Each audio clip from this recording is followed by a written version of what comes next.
Hey there, are you ready to build a fitness business that becomes a true income producing asset? Then I welcome you to the Fitness Business Freedom Show, brought to you by Fitness Revolution. I am your host, Justin Hanover, and we have over 15 years of experience building thriving fitness businesses, and we are committed to sharing our knowledge and expertise with you. You can expect to hear proven business foundations and frameworks, success stories from our coaching partners, and guest experts to give you straight answers for your biggest questions. Doesn't matter if you have an online business, fitness facility, or operate as an independent trainer, you are in the right place to grow your business and create the personal freedom you desire.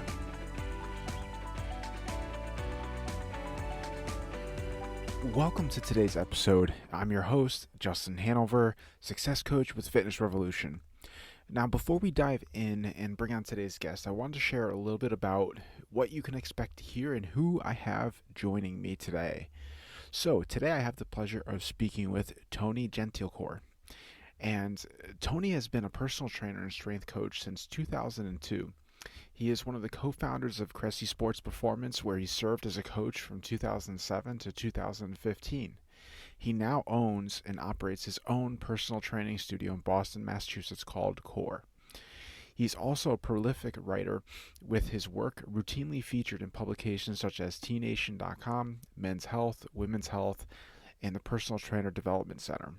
In addition, he's also the co-author of The Complete Shoulder and Hip Blueprint.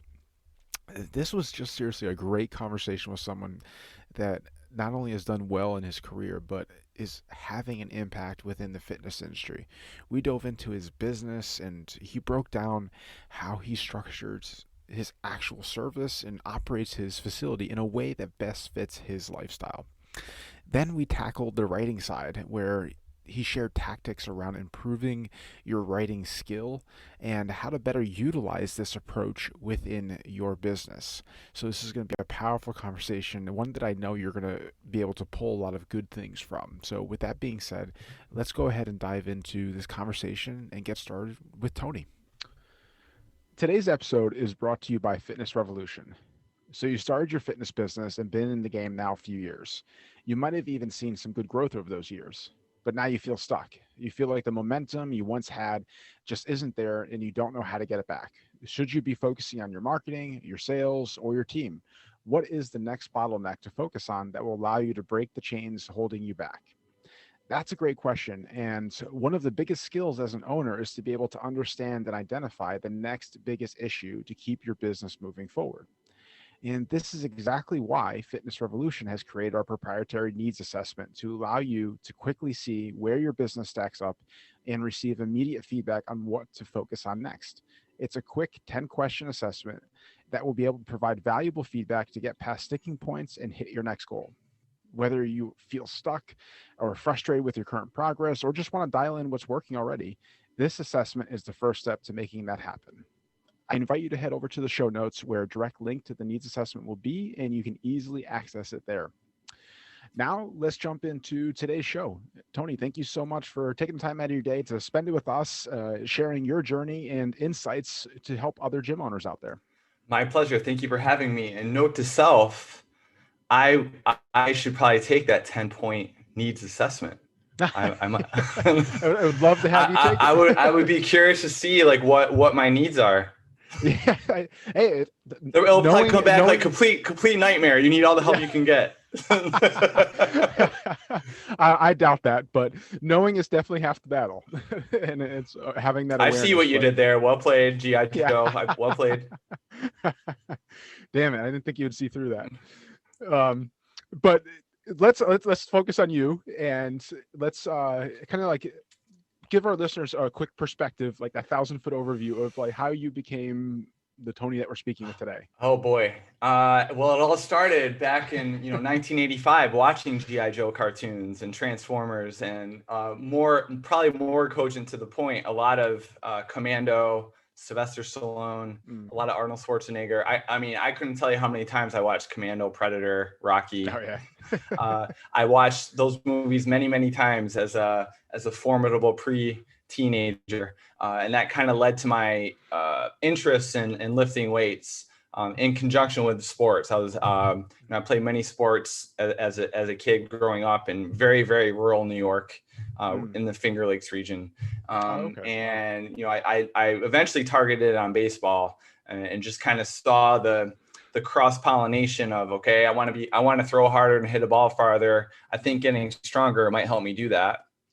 And so that kind of led to my foray into the industry, just because I liked lifting weights. I never had aspirations of becoming a personal trainer, strength coach. I wanted to be a professional baseball player, et cetera, first. That's more but exciting. once that part of my life was over, it made a lot of sense for me to enter that industry, because that's really what interested me, and like learning how the body moves and how to help people get stronger, learning anatomy and physiology, functional anatomy in particular. And then, I entered the industry in 2002 as just a run-of-the-mill commercial gym trainer, corporate fitness trainer. For the first, if I recall, 5 years of my career, I was like a fledgling trainer, like traveling, gym to gym. And then that was the same point in time when going onto internet forums was a thing, and going into chat rooms was a thing. And Yes. and that's where I met Eric Cressey and a lot of other formidable, now well-known people in the industry. He and I connected, kind of like kindred spirits in terms of our lifestyle and, our interest in fitness. And then that eventually led me to moving out to Connecticut, which was a weird situation, because at that point, this is circa 2005.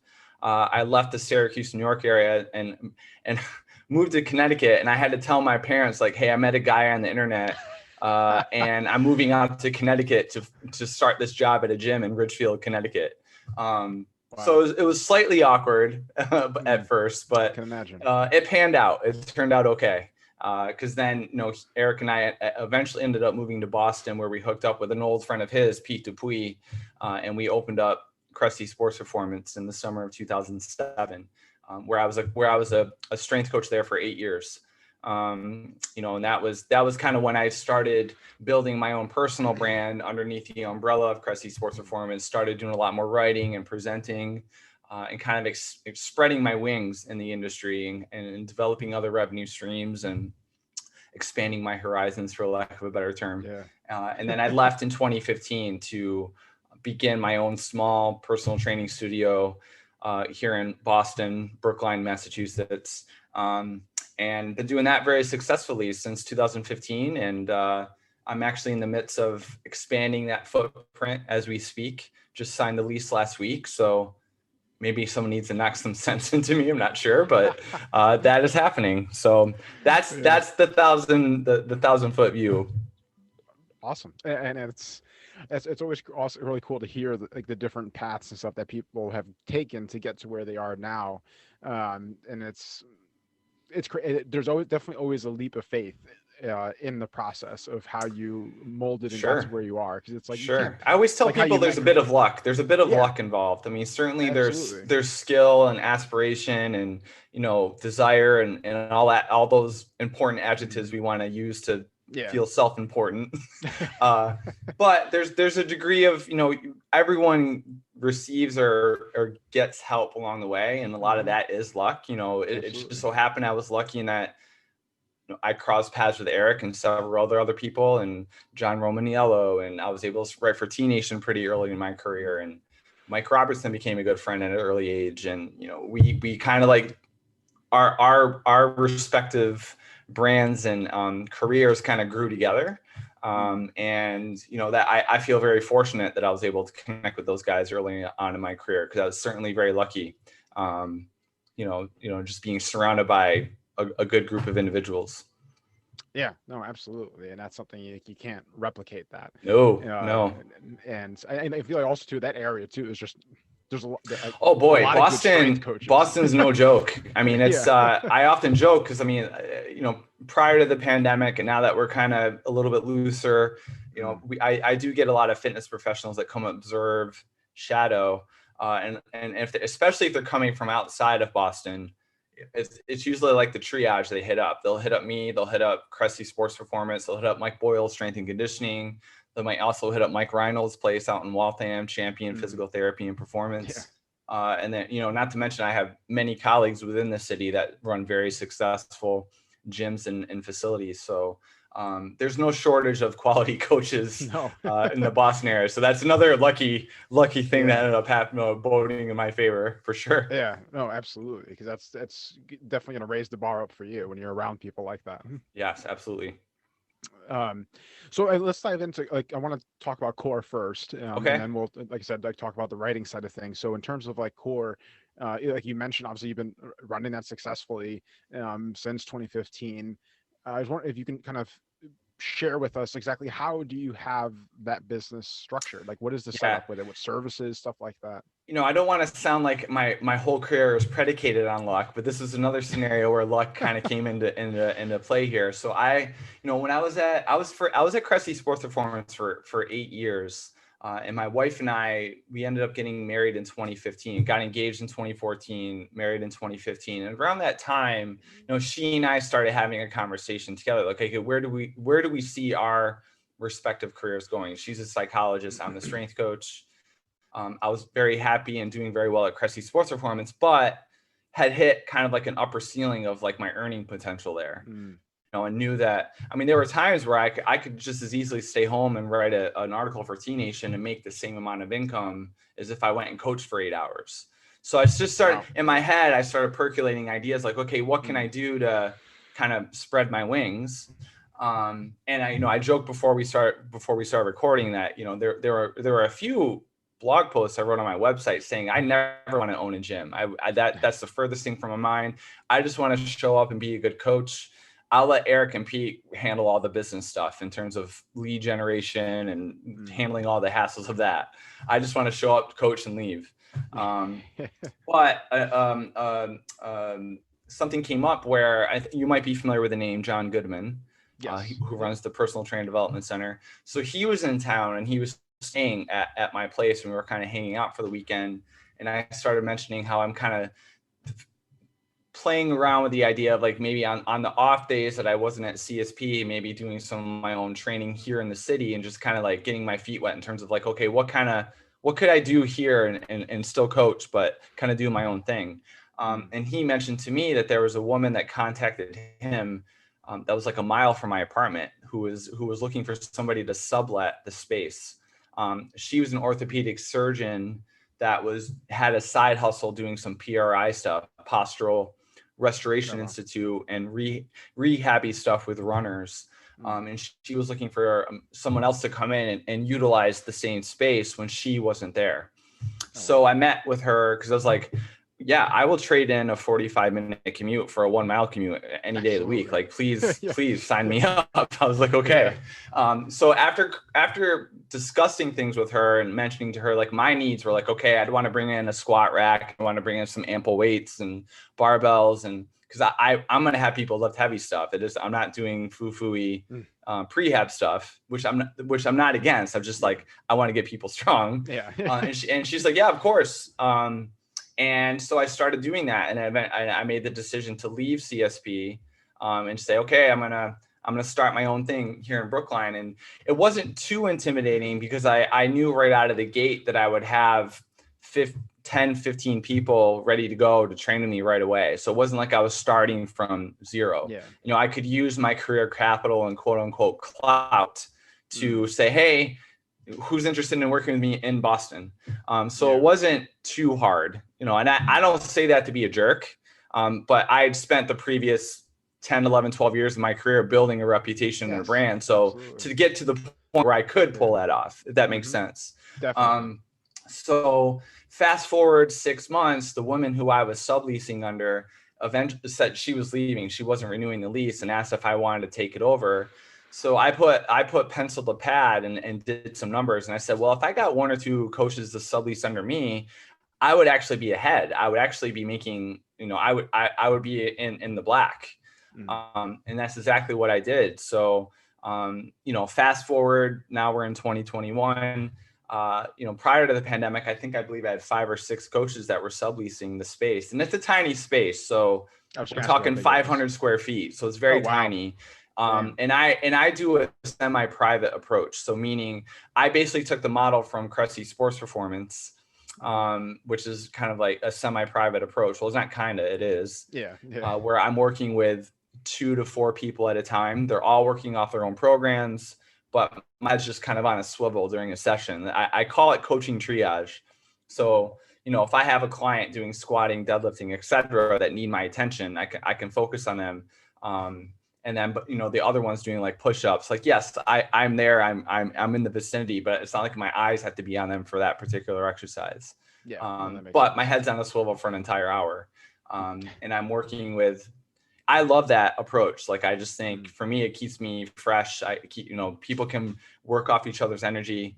My clients love it. It's kind of, the price semi-private training is slightly cheaper than doing one-on-one. So it incentivizes them to say, hey, that's kind of cool. I get it at a cheaper price point, but it allows me to scale my hour. So yes. I can work with 4 people at certain costs as opposed to just training one person. And it's worked really well. And I've had a great group of coaches who have subleased under me for the past 6 years. And now I'm at a point where now I want to expand to a 3,300 square foot facility that will include a build out for physical therapy, massage. My wife, who is a psychologist, is going to bring a private practice there. So there'll be psychotherapy underneath the same roof. So basically the front half of the building is going to be appointment only, semi-private or one-on-one personal training. And the back half is going to be showers, changing rooms, but then office space for massage, physical therapy, psychotherapy. Nice. And I know that model works at a small scale. Now the question is, will it work at a larger scale? And I've done the math over and over again. Like, okay, it's going to work. And I think the coaches that are already with me are going to come along, and I'll be able to recruit other ones to come in. And I've already got a few PT friends who are interested in doing hours throughout the week, and chiro friends who are interested in coming in. And I just think I like the idea of this all-in-one wellness center where people can come in and train and get strong and work on mobility, work past injuries, et cetera, work on their goals, but they also have access to physical therapy when they get dinged up. And if they want to work on their mental health too, they have an opportunity to do that. And, I think it should be pretty baller. At least in my head, it's going to be pretty baller. That's what matters most. As long as you believe it, that's the biggest thing. You have to believe it. But it makes sense. I mean, like those hub thing mentalities, things, and you've seen it in different business sectors. It makes sense for people to kind of come to one place and be able to get multiple things done. Like you see it in like a big thing now is like the co-working space, and like and how like they're creating these co-working facilities with like different things that people would do within a day in one place. And a big thing, obviously, being able to work. So I think similar to that, it's like being able to go to one place, have like your wellness experience, depending on what is currently the focus for you, being able to handle all in that one place. So it makes sense. Yeah. And I think another reason why I need a larger space too is like the current space, again, 500 square feet. Like currently there's only one coach in there at a time. My schedule's maxed out. I know the other coaches would love to have additional hours, but the way the schedule lines out, it's like if you book out the window, like you're the only coach there. And I know they're very much interested in expanding their hours. So the larger space will allow that. And not only that, there'll be more than one coach on the gym floor at a time, which when we were at Cressey Sports Performance, anyone who's walked into that facility, there could be anywhere from 3, 4, 5 coaches on the gym floor, along with 35, 40, 50 athletes. So there's usually a 5-to-1 ratio. And I've kept that mentality with my own business. Like I like the 5-to-1 ratio. I think it's everyone still gets a lot of personal one-on-one attention from the coach. They're kind of feeding off the energy of their other people, like, encouraging each other and like working off each other's vibe. But and they don't feel they're getting they don't feel invisible. Anything more than that, I feel becomes a problem. Then if it's 6, 7, 8, then that's more of like a group class that I'm not really interested in. So That makes I sense. like the idea too. Like one of the things I miss the most from being at CSP is being around the other coaches on the gym floor, where you can bounce ideas off each other. Like, hey, I have this client. What do you think about doing this? And so I very much am looking forward to having that back at the larger space, because I know selfishly it keeps me honest as a coach too. Like to be able to bounce ideas and programming thoughts off of the other coaches. So I'm looking forward to that. Yeah, no, I mean that's all part of the development and making sure that you're staying sharp, and like obviously offering the highest level of service that you can, because that definitely is a downfall, obviously, of the one-on-one experience between a client and a coach, and then also if you're the only coach there at a time, I mean you can kind of get stuck in ruts. It can be awful sometimes, but Yeah, that's few and far between. Like, I mean, even yeah, when I was working one-on-one, I mean, I can maybe think of, I've had thousands of clients in my career. I can think of maybe five that I felt like throwing my face into a brick wall rather than train them. So it's so rare. It is yeah, literally so rare for that to happen. But yeah, and this is not to say that one-on-one training is dead. I'm not one no, of those no, people. yeah, But in terms of scalability and like use of the mm, space, like I just feel like semi-private is more of what the industry has already kind of leaned into. mm, And, I just think, especially if you live in the city where expenses are higher, just cost of living is higher, oh yeah, it makes a lot of sense. So, no, definitely. yeah, so, I've had a good experience with it, but I certainly know that one-on-one training is not dead. So I hope no one is interpreting that as me saying like, oh, it's a waste of time. Cause it's No. not, cause I still have many colleagues who that is their way of doing things. I think at the end of the day, what matters most is you find the way that's best fit suit for the life that you want to live. I mean, Yes. that's what matters at the most. I mean, like there's multiple ways of being successful. None is wrong or right. It's just what way is in alignment with how your lifestyle, like what lifestyle you want to Yeah. be living. And I leaned into that because like when I started dating my wife, who again is a psychologist, like I am an introvert through and through. Like I get very drained in social settings. Like I can Mm. be on, like I do a lot of presenting and workshops. I mean, I can't be like this recluse that doesn't like to talk to people. Like Yeah. I can be very animated, and I feel like I'm a pretty good presenter. Yeah. But when I'm coaching, it is kind of presenting. Mm. The music's really loud. I'm coaching people up on their squats and deadlifts, and chains are rattling. And by the time I'm done, like I'm like mentally exhausted. Like the last Mm. thing I want to do is talk to people. So, um, you know, I did have that thought process. It's like, okay, well, I could coach for 4 to 5 hours and work with 12, 15, 20 people during those 4 to 5 hours, or work with, you know, 8, 9, 10 hours one-on-one, like, and be an Mm. awful coach at the tail of those, like an hour 7, 8, 9. Yeah. So again, I feel I'm a better coach in the semi-private format because it's just Mm. less, um, uh, less mental energy, for Mm. me to kind of recharge. I need that alone time and book reading time and writing time and movie watching time to kind of recharge. I basically just did the math when I opened up the small studio. I was like, okay, how much money do I need to make in order to pay the bills and put stuff in my SEP IRA and all that stuff, Mm. and how many hours will dictate that. And then, so I just did the math, and it worked out to, right now I'm probably between 20, 25 hours a week. But Nice. Okay. Monday, so I do a Monday, Tuesday, Wednesday, 4 to 8 p.m. And then I do Saturdays starting at 8 in the morning, and I go to like maybe 2 or 3. So Saturday is my longest day. Mm. And the other days in between are more or less administrative days where I'm catching up on writing programs, um, getting presentations ready, doing Yeah. podcasts, stuff like that. So it's not like, I'm taking Tuesdays or Thursdays and Fridays off. Yeah. I'm still doing, which sometimes my clients Yeah. think that they're like, oh, you're taking. It's like, no, I'm Yes. doing other Oh yeah. stuff. I have a kid, and Yeah. there's other stuff I'm doing. So, but yeah, we'll see. Like I said, I just signed the lease a week and a half ago, and we don't start When any does that build out. open? Tentatively, the game plan is for late spring, early summer. Okay. It's going to be rebranded to Core Collective. Um, Okay. That's nice. it's kind of like, I like this idea of like co-op, like we're kind of helping each other out, and Yeah. this cross-pollination of services. Like I certainly know, like, if I have PT friends that are renting the office on Monday, Tuesdays, and Fridays or whatever, I'm going to have clients that are dinged up. I can refer to them. They're going to have clients that can refer to some of the other coaches. And so, yeah, I'm excited, but also very anxious too. Because this will be the first time I've ever even attempted doing something this big. And we always have this imposter syndrome kind of creep in, like, oh, I'm going to fail. Like, what am I doing? But thankfully, I have a wife who is very, very much behind behind me, and is very excited to do it. So, we'll touch base in 6 months and see where I'm at mentally.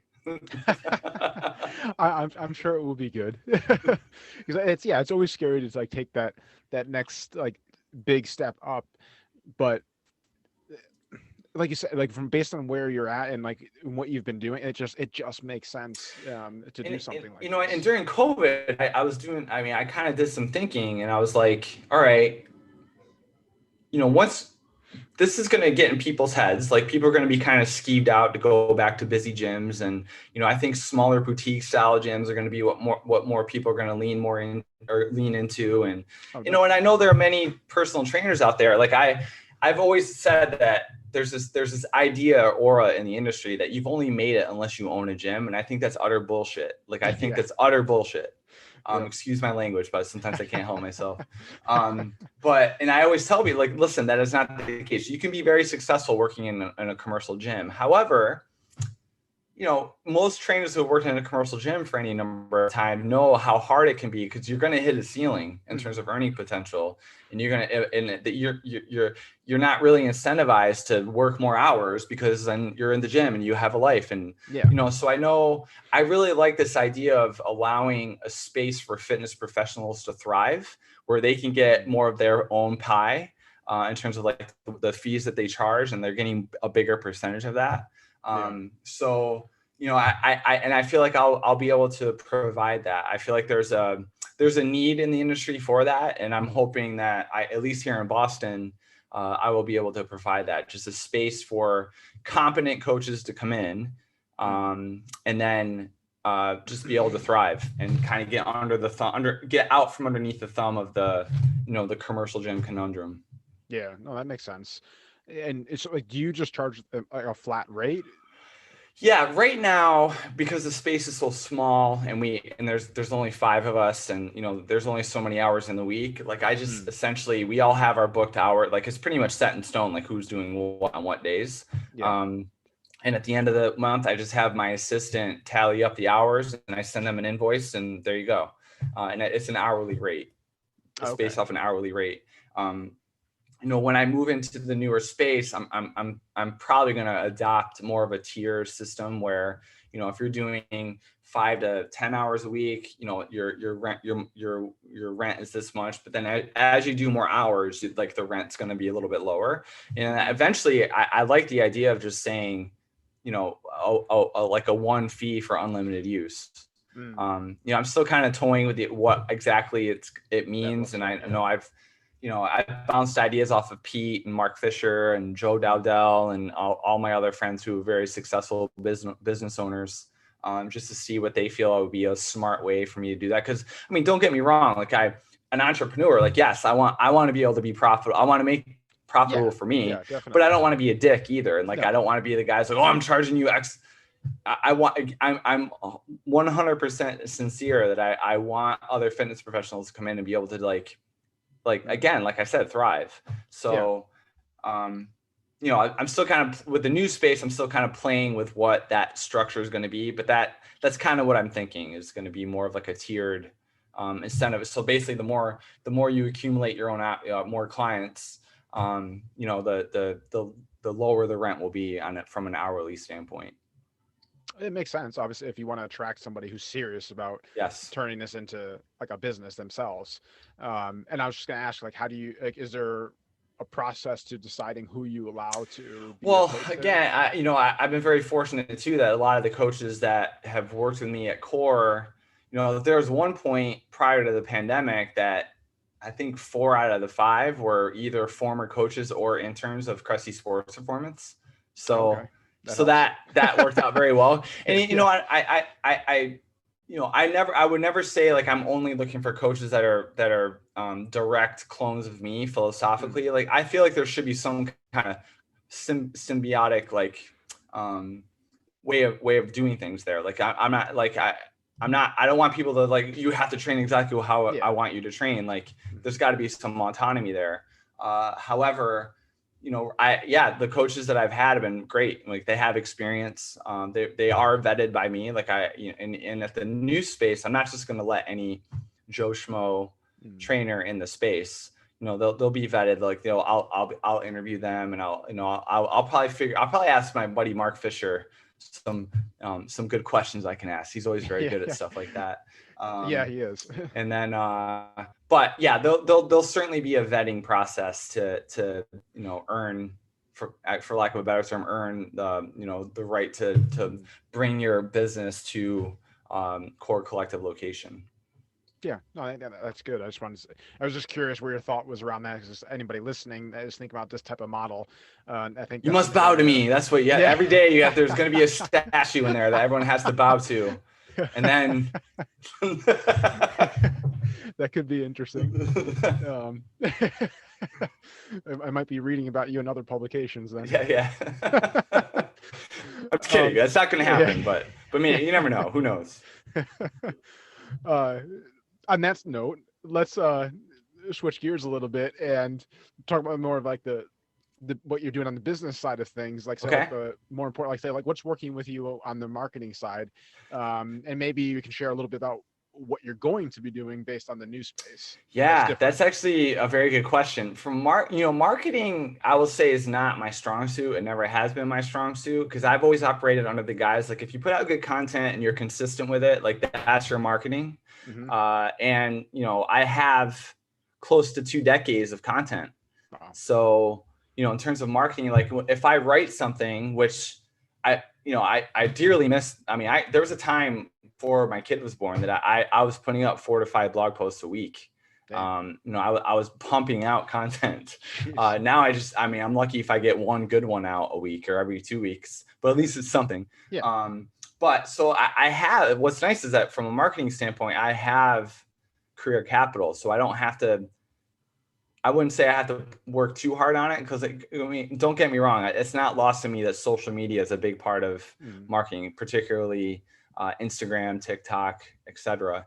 But still, if you're familiar with someone like Andrew Coates, for example, I mean, he's kind of championed this idea, like, putting out daily content, being consistent with daily content that's actionable.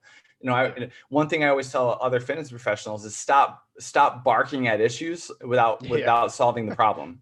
Like, don't be the guy that like bitches and moans about a certain topic, like whether it's keto or veganism or, high versus low bar back squats, whatever it may be. Don't bark at it if you're not going to solve the problem or provide a problem yourself. You should be able to say, okay, yeah, I don't like this thing, but here's what I would do instead, or here's why I like this approach instead. It's got to be actionable and has to solve a problem.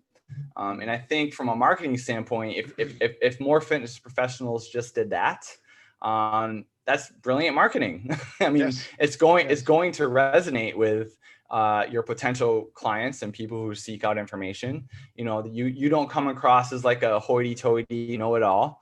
And you come across as somebody who's willing to change their mind on things, is open to other ideas. Another thing that I think is worked well with my own marketing is I don't pigeonhole myself into any one corner. Like, I feel like I'm non-controversial by personality. Like, I'm not a controversial person. I think a lot of people play that card on social media to drum up eyeballs and to be performative just for the sake of eyeballs, which I roll my eyes at. I can see it from a mile away. I think most people can, but unfortunately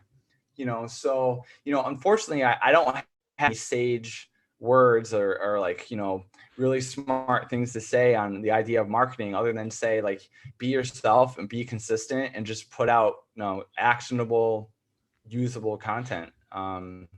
I think that it's as simple as that most of the time. Yeah. No, I think that is super valuable because I think we're in a day and age where, especially in the fitness industry, there's so many, say, gurus like kind of Sure. pushing like kind of like this copycat paste and copycat mentality of like, and then people lose their identity of like who they are as a business, what they stand for, and there's no sustenance behind what they're saying. Like it's just kind of words, and like you said, it's not resonating with people in a deeper way.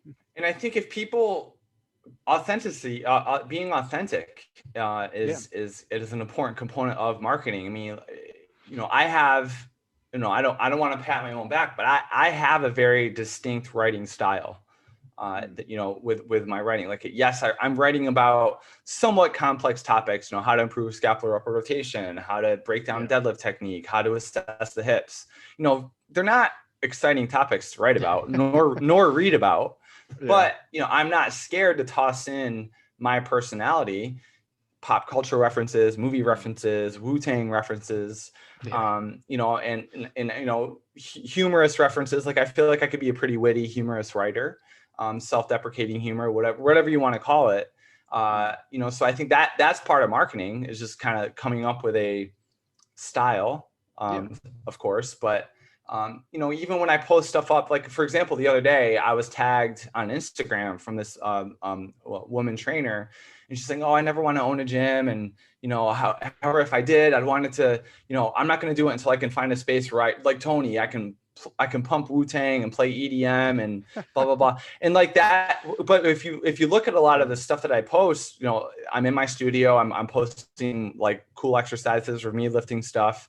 And like, yeah, there's usually Wu-Tang playing in the background, and there's a movie on in the background, or, I have a, or whatever. Like that's part of the brand. And that's marketing. So, I'm even thinking, like, when I'm doing the build out for the new space, like how, even like stuff I put on the walls, like I'm thinking, for example, I'm a big 90s hip hop guy.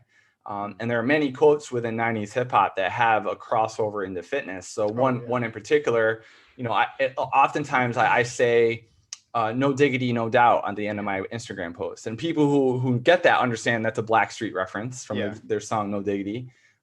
But when I open up the new space, and no one better, I swear to God, if someone steals this idea, I'm gonna hunt you down. But I'm gonna, as part of the new space, I'm gonna put in a mural or a quote on the wall that says, "I like the way you work it, no diggity, no doubt." And that's my personality. That's me. That's Like, awesome. I mean, so just stuff like that is marketing, Mm-hmm. being yourself. I mean, anyone, I've brought up Mark a few times already, Mark Fisher. Yeah. Anyone who's walked into Mark Fisher Fitness in New York City, in Hell's Kitchen, that is the most unique gym Unique is a good word. experience Yeah. you will ever walk into. Yeah. Like, first of all, you it's impossible not to feel good about yourself when you're in there, because they are constantly reinforcing like positive behavior and like commentary. Like, it's possible not to feel good about yourself in there. But yeah, I mean, it is a very distinct and unique environment. And that is, they are being them. Yeah. I mean, what other gym are you going to walk in and their trainers are wearing capes and holding dildos in their hands? Yeah. Like, there's nowhere. No. So, No, that is for sure. but it's very serious training. I mean, they're talking about MELSIF and PRI and breaking down squat. I mean, it's very serious training, but to their credit, it's kind of absurd at the same time. Yeah. So I think anytime a fitness professional can kind of lean into their self and be authentic, I don't think you have to market. You're just being you.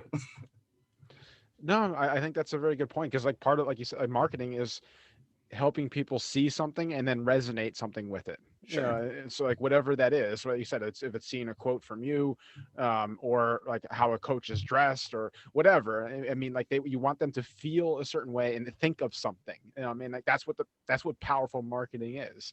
Is like your control, like kind of, it's persuasive. So it's helping people like train them to think a certain way, and like you said, being consistent with your content and being like finding your unique message and how you want to portray that is obviously going to allow that to happen. But if you're after just trying to do what everyone else is doing, or what you see other people doing, it loses its full power, because Yeah. it's not authentic to you. Yeah. Anyway, I often say that it's never been easier to get your stuff out there.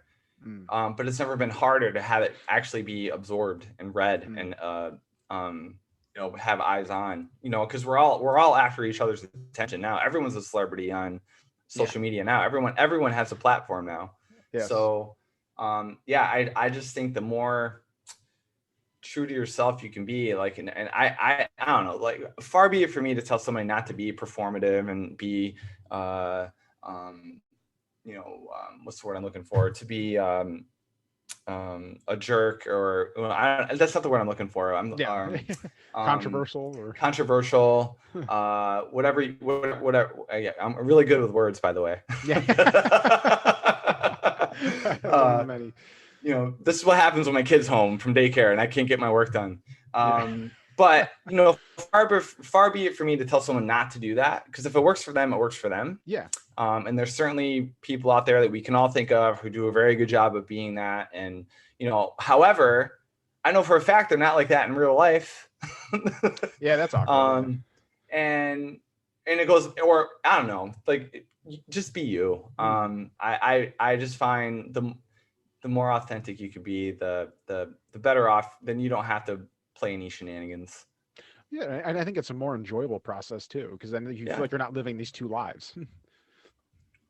But I understand how it's hard. It's hard Yeah. not to be enamored by that, because social media it's just grasped us, and we can't let go.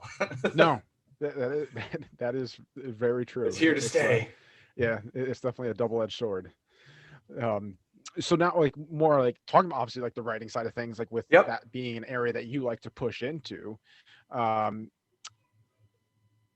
how do you feel like gym owners maybe could be tapping into that even more? Well, I think, I'm a little bit biased in this. I think the better writer you are, the better you're going to be able to communicate. Because I don't think the written word is going to go away anytime. Like, I know it's like popular to say now, like, oh, no one reads anything anymore. We have 2-second attention spans, which I don't disagree with. But maybe you're just a shitty writer, and that's the reason why no one reads, so, and like with any skill, it takes practice. Like, I look back at the early stuff I wrote and it's awful.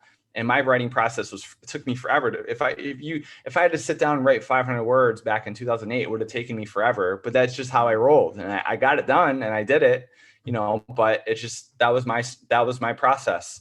And even now, like, I wouldn't say like I'm a super quick writer, but I'm better at it. Like, I have a better idea of flow of writing and telling a story. You have a structure behind it.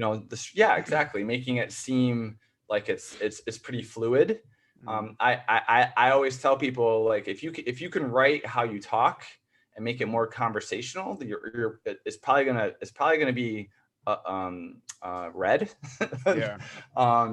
So I do think, as business owners and gym owners, whether it's writing a blog, whether it's writing a tweet or an Instagram post, that is writing. That counts as writing to me.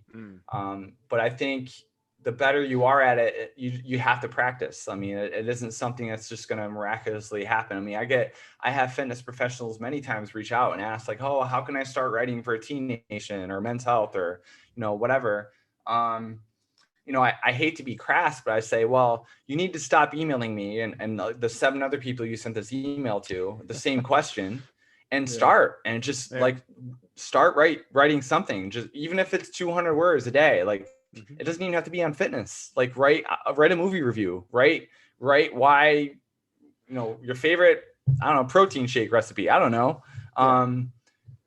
You have to start somewhere. And then eventually you just get at it. I mean, it's like any other, it's like training your muscles. So I don't know if that answers your question. Did you always enjoy writing? No, not at all. Right. There's a popular quote. I forgot who said it. I'm going to say it, but it is not a direct quote from me. It says, I hate writing, but I love having written. So Yeah. the process of writing sucks. It's, for me anyway, because Yeah. I mean, I don't label myself a writer. Like there are people out there that is they are a writer before they're a fitness professional, but I'm a fitness professional before who can write coherent sentences. So yes, I'm a writer, but I don't label myself a writer first. And my process is not, again, it can be painfully slow. Like I'm not just someone who can just tap away on their keyboard and do a massive brain dump and then go back and edit. Like I'm like a sentence by sentence guy. That's and I rarely ever write like a table of contents or like a rough draft. I basically go off the top of my head. Yeah. That's just how I do it. That's how I've always done it. So in that sense, it's awful at times. Yeah. to basically start from scratch and be like, okay, here's what I'm going to write about, and I just do it. So what inspired you to want to get better at it then? Well, I think that was the introvert part of me. And also early in career, I definitely saw it as a way to establish other revenue streams, like getting paid to write. Like, I mean, I wasn't paid to write out of the gate. Like I wrote my website for free on my own for years before I was paid to write content. But then that also all that writing and then eventually being able to write for Men's Health and T Nation, et cetera, eventually snowballed into being invited to do workshops and present in person. And, which, that's, outside of COVID, that's a big revenue stream for me. Yes. And then eventually doing digital products with what I do with Dean Somerset and the complete shoulder hip blueprint. Again, I just saw it as a way to like, okay, I want to get good at writing. I enjoy it and I am somewhat good at it. And I just saw it as a way to me, okay, I can broaden my horizons and, just develop other revenue streams and building my brand that way. And that it's worked out great. I mean, I can't say that I would do it much differently. Like I've never been comfortable in front of a camera. In terms of like doing YouTube videos and doing tutorials. But if you put me in front of a computer, assuming I have time, if you put me in front of a computer screen, if I can go off into a coffee shop and just give me 3 hours and just say, okay, I'm going to write an article on, core training or whatever. That to me is introvert heaven for me. I put on my headphones, put on my deep house music and I tap away. I get a lot of, and then once it's done, like, yes, the act of writing is awful, but once I'm done and I click publish, I love it. Because then I feel like, okay, I did something, I accomplished something today. I created something today. And that makes me feel good. So does that answer your question? Yes, no, definitely. Because I wanted them to hear, like, because like a lot of people say, like, oh, I'm not a writer, I don't do this, but like you don't have to be. None of us are. No. Yeah. But I mean, I'm a big fan of reading books on the writing process. So there's several books I like to recommend. One of which is On Writing by Stephen King. Fantastic book. It just basically describes his writing process. So I love reading books on, I'm not saying I'm not reading books on grammar and syntax and all that. I'm not that much of a nerd on writing, but I do like reading how the writing process from other writers, like their process. Because then there's a little bit of validation there because at one point I forgot who I was reading. They kind of described me like there's like, oh, I go sentence by sentence. I'm painfully slow. Like I was like, oh my God, that's me. All right. I'm not the only one. Yeah. So just even reading books on the writing process is valuable. Reading in general helps you become a better writer because then your vocabulary improves and you learn word usage. You learn style of writing from other authors. I'm sure everyone has favorite authors they like to read. And I'm not just saying fitness authors, but there's a reason for that. So, it's by design. Even doing a lot of reading is another way of becoming better at writing. But at the end of the day, at some point, you got to start. Unfortunately. And I like what you brought up, how it opened up other doors for you, because I think that's one of the big pieces of writing. And it's also, yes, it could be a great marketing source for your business, but it's also a great positioning piece and Sure. positioning you in a certain way that's going Yeah. to open up other doors. It's been, like I said, I mentioned earlier how it snowballed into me being invited to do workshops and seminars and presentations. And I mean, I have to pinch myself in the face sometimes at the places I've presented at. Like I've been in Australia twice, and I've been all over Europe and all over the United States. Like if you would have told me back when I was, I don't know, a sophomore in college, that I'd be being paid to travel around the world to talk about deadlifts, I would have been like, what are you talking about? Are Yeah. you like, so, yeah, I mean, there's no question in my mind that never would have happened if I didn't start with writing first and getting my content out there. And then, and of course, like presenting that's just, I mean, I was terrified to do that at first. Yeah. I had to kind of get used to that too, of being in the spotlight when I'm presenting. That's another whole skill set. Yeah, exactly. But yeah, that is for me at least, everything started, the base is writing, and then it kind of like branches off from there. Like I would have a hard time. I think any person would have a hard time being competent in other media outlets, whether it be video, etc., if they weren't somehow a good writer to begin with, and I say good in quotations, like writing is just communication. Yeah. So, I think writing and writing to me is never going to go away. Like that's going to be kind of home base for communication no matter what. I'm a bit biased in saying that writing is my go-to, but I understand that that's not everyone's strong suit. But like I said earlier, like writing isn't just writing a blog post or an article. It is social media too. It is writing emails, or even newsletter copy. Like that is writing too. So that all counts. As actually, I was just kind of going to ask you about that too. Of like obviously, given the time of year and we're heading into a new year, I always like to kind of get perspectives from people of like what they feel like, where things are going and stuff like that. So do you, based on, I mean, your perspective and what you've seen and everything like that, do you see writing or any type of written content playing a bigger role in gym owners and how they run their businesses? Or yeah, to me, there's always going to be that base level of writing, because I mean, you have to write your Instagram posts, you have to write your I know they're not called newsletters anymore, but whatever they're called, that you're writing those. Yeah. You're writing emails to clients and stuff like that. You're writing to local newspapers and magazines for exposure. I was just going to say, like, you would say that it's good to have at least some level of skill set or knowledge. Yeah, like storytelling. I mean, certainly this idea of being a good writer, or a writer that people like want to seek to learn information. There's a degree. The backbone of that is storytelling, and like I said, you're poking at a problem.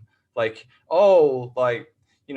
like you said, you brought up the new year. Like everyone's going to be interested in losing weight at the beginning of the new year, and there's nothing new that can be said there. No. There's nothing new that can be said there. However, what is unique is your style, your use of the words, the way you articulate the information, how you articulate it, whether it's in a humorous way or very science-based, however it may be. There's an audience for all of it.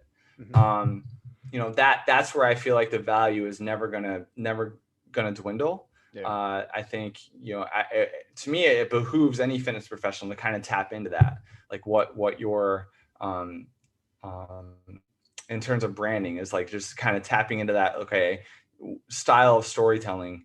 And John, I mean, to me, John Romaniello is the king of that, especially in the fitness industry. I mean, that guy, I hate him so much. He's such a good writer. but he would call himself a writer first, and he is a fitness professional. I haven't spoken to John in a few years, but I don't even think he trains people anymore. I mean, maybe he does, but he's certainly out there doing writing workshops and really, really going into town and telling people the importance of storytelling. And I don't think that's ever going to go away. It's not a new trend, of course. Like, I don't have a sexy trend for 2021. Like, this is the time of year where I start getting emails from editors or writers of fitness. Oh, what's the new trends of the fitness industry? And I want to be like, go lift something and be consistent with it. Like barbells work. You don't need a watch to tell you like how much weight to lift and like when to do it. Like, just go pick up a barbell and do that. Like, that's never going to stop working. No. So,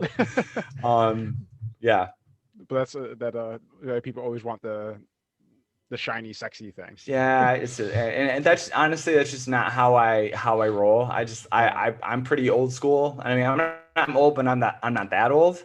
And I just say, go barbells and dumbbells work. You don't really need fancy equipment. You just gotta push yourself. And I mean, yes, there's psychology stuff in there too. Like, I'm not one of those people. Just lift more and move less, or move more and eat less. I'm not one of those people. Yeah. But there's some truth to that, where it's like the stuff that's worked for centuries still works. No, absolutely.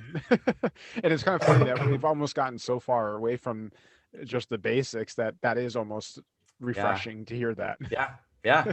Thank you. And that's the truth. Because I mean, I feel like everyone's after like just the next like whatever gimmicky thing that can come out, but it's like, it's just bring it back to the basics.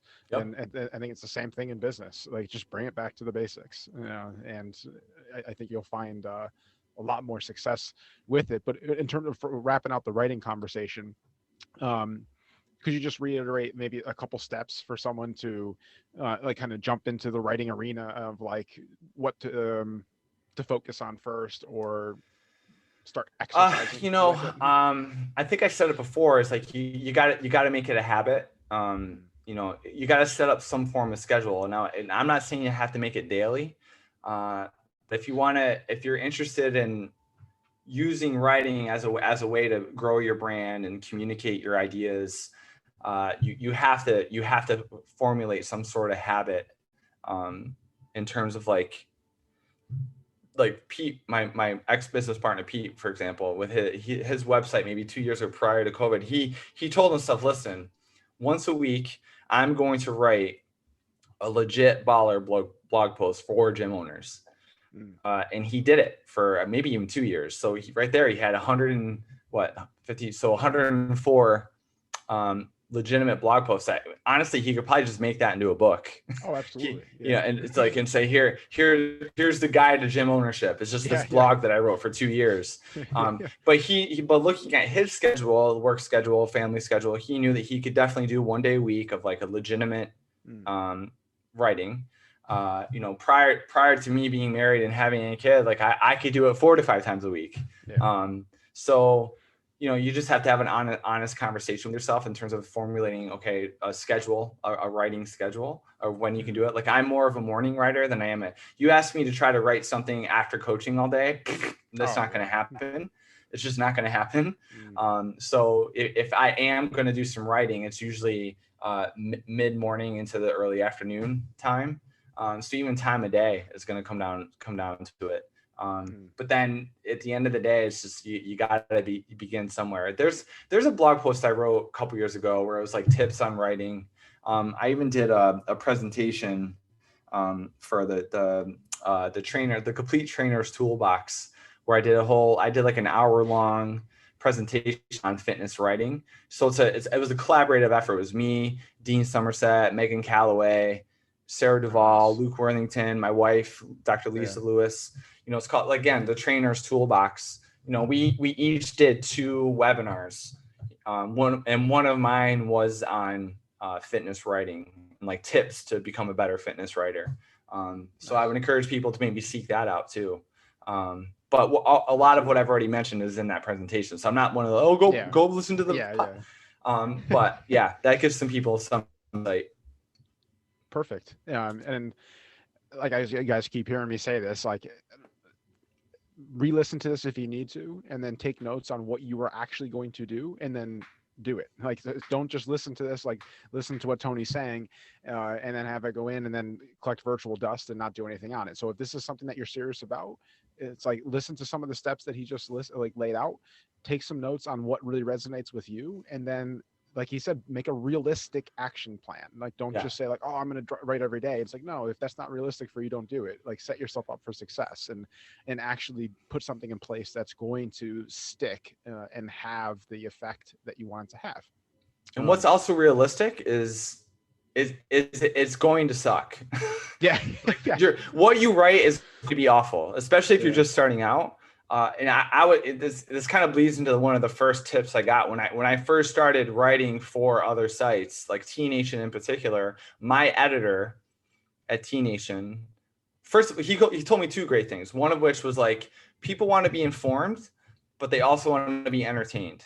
Infotainment. He called it infotainment, and I thought it was such a brilliant term. And that was kind of like the root or the seed that was planted for me in my writing style. It's like, oh, I'm getting permission to be me. Like, I can put humor into fitness writing and like not take it so seriously, and make it more entertaining, and so people will want to read it. So that's one tip. Number two is like, whatever you end up writing, however long it is, whatever, you're gonna chop 20% of it.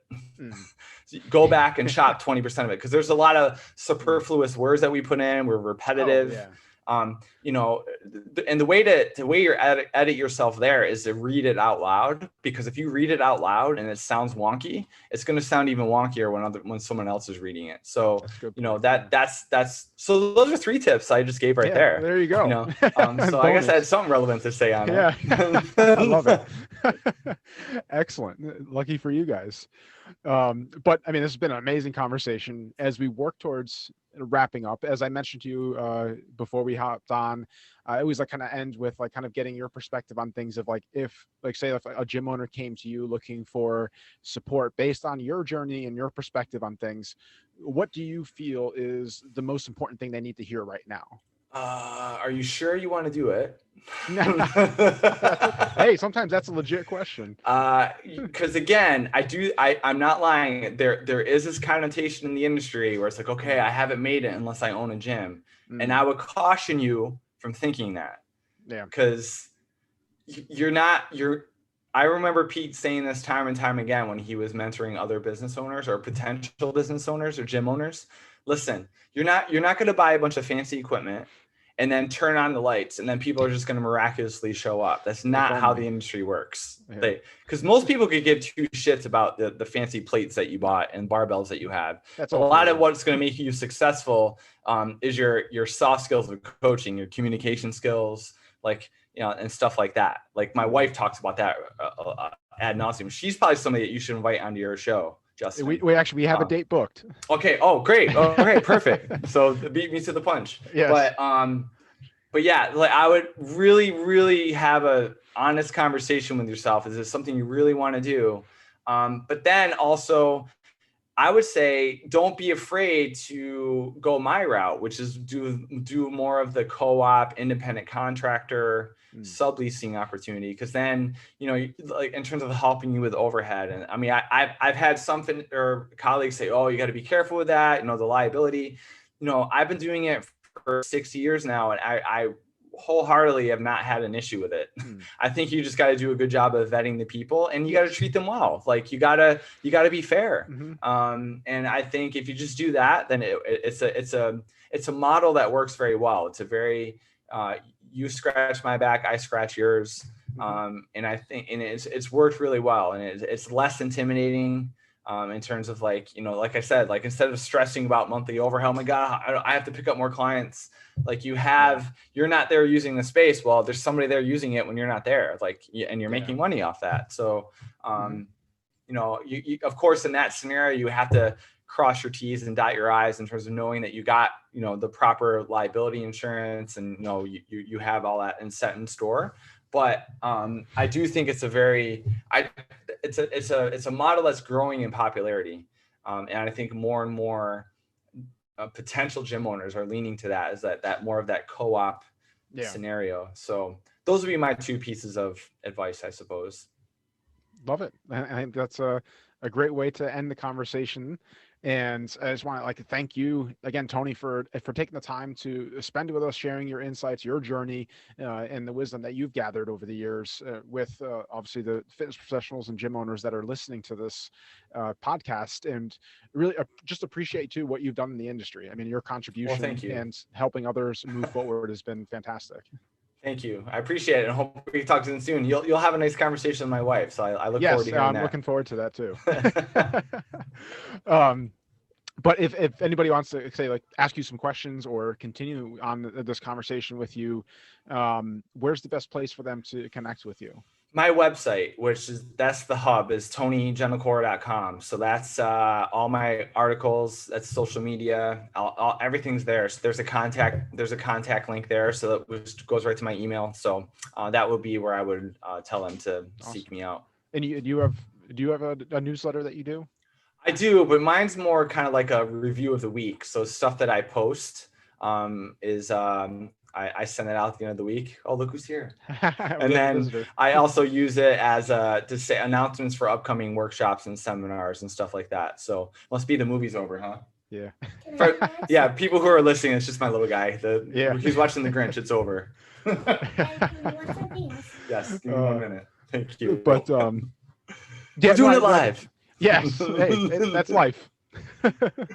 But I think that'd be a good resource too for people to hop on your newsletter list. Yeah, and I try not to be too aggressive with my newsletter. I'm not someone who sends out like a daily newsletter. It's literally a review of the posts I put up that week.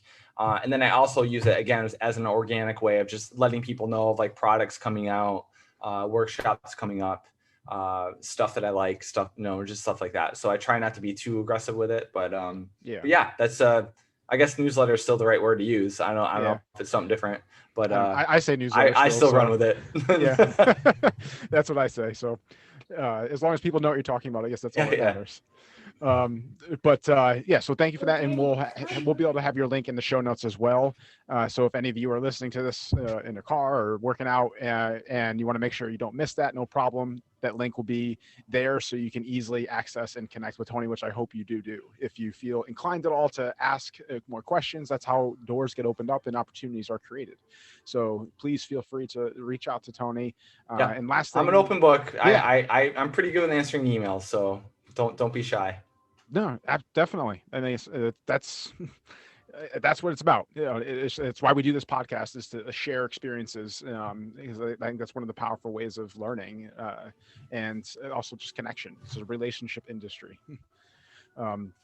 And on that note, I just want to thank you, the listener, obviously, because we wouldn't have a show if you weren't listening. So we're happy that you're looking for ways and resources to improve your business, because that's important as we grow on this journey together. And now, like I said before, take what you learn from this and what applies to you and create your action steps and how you're actually going to utilize what you learned from this episode today. With that being said, thank you again for joining us. And I look forward to seeing you on the next episode of the Fitness Business Freedom Show. Thank you and take care. Thank you so much for listening to today's episode on the Fitness Business Freedom Show. On behalf of Fitness Revolution and myself, we are thrilled you are looking for ways and resources to move your business forward, and we are honored to be that source for you. If you would like to receive more business building support from us, be sure to head over to the show notes and join our subscriber list and stay on top of all the industry insights that matter most to you. Now, before I close out today's show, if you found this episode beneficial in any way, I just ask you to leave us a simple review to help other gym owners find us and discover this show. Thank you so much, and I will see you on the next episode of the Fitness Business Freedom Show.